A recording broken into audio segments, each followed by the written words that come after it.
তোমার যে গার্লফ্রেন্ড আছে না, অনেকের আছে, অনেকের বয়ফ্রেন্ড, তার জন্য এত দিন রাত ভিডিও কল, অডিও কল কথা বলছো, তো না 100 বার তুমি খোঁজ নিচ্ছ, বাবু খাইছো, বাবু খাইছো, এমন করে কি খোঁজ খবর নিচ্ছ। বাট ভাই দিন শেষে কিন্তু ভালো কিছু না করতে পারলে থাকবে না।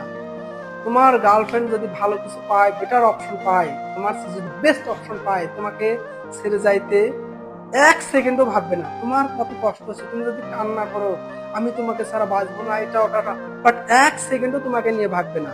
ও ওকে নিয়ে ব্যস্ত থাকবে। বোঝা গেছে? মেয়েরা এই রকমের ভাই, মেয়েরা এই রকমই স্বার্থপর, এই রকমই।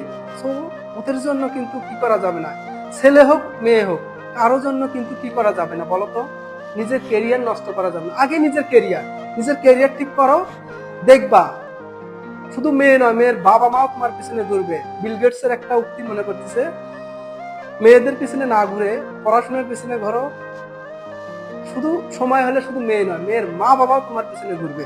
সো এটার জন্য অবশ্যই তোমাকে স্যার থ্যাঙ্কস এত সুন্দর অ্যাডভাইস দেওয়ার জন্য। সো আমি যেটা বলতে চাই ভাই, দিন শেষে কিন্তু কেউ পাশে থাকবে না। বোঝা গেছে?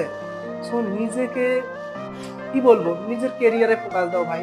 নিজেকে নিয়ে একটু ভাবো, ভাবো না কেন, 5 মিনিট ভাবো, রাতে ঘুমানোর আগে সেলফ অ্যাসেসমেন্ট করো, 5টা মিনিট নিজেকে নিয়ে সময় দাও যে আমি যে কাজগুলো করতেছি, আমার যে জীবনের লক্ষ্য, আমার জীবনের উদ্দেশ্য, আমি কি হতে চাই, হোয়াট ডু আই ওয়ান্ট, আমি কি হতে চাই ফিউচারে, ভবিষ্যতে কি হতে চাই, এটার জন্য আমি কতটুকু করতেছি, কতটুকু সময় দিচ্ছি নিজেকে।